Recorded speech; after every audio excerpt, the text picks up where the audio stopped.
আপনি কি কখনো ভেবেছেন ব্যর্থতা আসলে কি? সমাজ আমাদের কি শিখিয়েছে? ব্যর্থতা মানে শেষ। পরীক্ষায় ফেল করলে, চাকরির ইন্টারভিউয়ে বাদ পড়লে, ব্যবসা ভেঙে গেলে আমরা বলি সব শেষ। কিন্তু সত্যিটা হলো ব্যর্থতা কোনো শেষ নয়, বরং ব্যর্থতা হলো সব কিছুর শুরু করার দরজা। বাংলাদেশের বাস্তবতায় একবার দেখুন, যেখানে একজন তরুণ বিশ্ববিদ্যালয়ে পড়াশোনা শেষ করেও চাকরি পাচ্ছেন না। কেউ হয়তো বিদেশে গিয়ে বছরের পর বছর শ্রম দিচ্ছে, কিন্তু পরিবারকে টাকা পাঠাতে গিয়ে স্বপ্ন মাটি চাপা দিচ্ছে।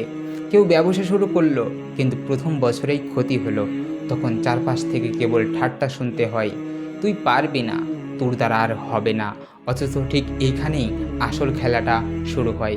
কারণ যদি আপনি হাল ছেড়ে দেন, তবে সত্যিকারের ব্যর্থতা সেটাই হবে।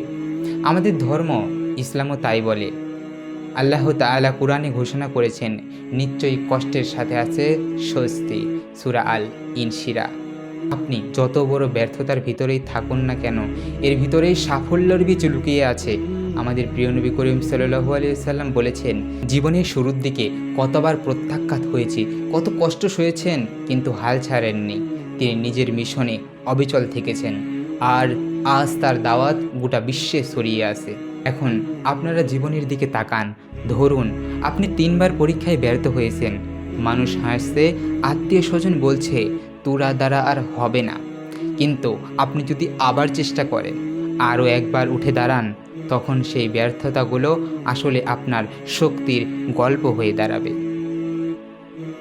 কেউ যদি ব্যবসায় ক্ষতিগ্রস্ত হন, মনে রাখুন প্রতিটি ক্ষতি আপনাকে নতুন শিক্ষা দেয়। যারা সফল উদ্যোক্তা, তারা প্রায় সবাই একাধিকবার ব্যর্থ হয়েছেন।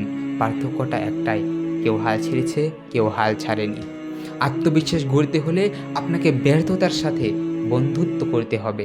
একবার ভাবুন, একজন কৃষক ধান রোপণ করে, হঠাৎ বন্যা এসে সব কিছু নষ্ট করে দিয়ে গেল। তবে আগামী মৌসুমে সে ক্ষুধার্ত থাকবে?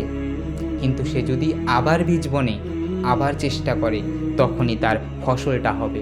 ঠিক একইভাবে আপনার ব্যর্থতাগুলো পরবর্তী মৌসুমে বীজ হয়ে দাঁড়াবে। ব্যর্থতা আপনাকে শেখায় কে সত্যিকারে আপনার পাশে ছিল, কে শুধু দেখনদারি করছে। যখন আপনি পড়ে যান, সবাই হাত বাড়ায় না। হয়তো দুজন আসবে, হয়তো একজনও আসবে না, কিন্তু এটা আপনাকে শক্তিশালী করে। কারণ তখন আপনি বুঝতে পারবেন প্রকৃত ভরসা কেবল আল্লাহর কাছেই, অন্য কারো কাছে নেই। তাহলে আপনি কি করবেন? প্রথমত, ব্যর্থতাকে মেনে নিন, অস্বীকার করবেন না। বলুন, হ্যাঁ আমি হেরেছি, কিন্তু এখানেই থামবো না। দ্বিতীয়ত, শিক্ষা বের করে নিন। প্রতিটি ভুল একটি পাঠ। হয়তো আপনার কৌশল ভুল ছিল, হয়তো আপনার ব্যবস্থাপনা, হয়তো মানুষের সাথে সঠিকভাবে মিশতে পারেননি। তৃতীয়ত, আল্লাহর উপর ভরসা রাখুন।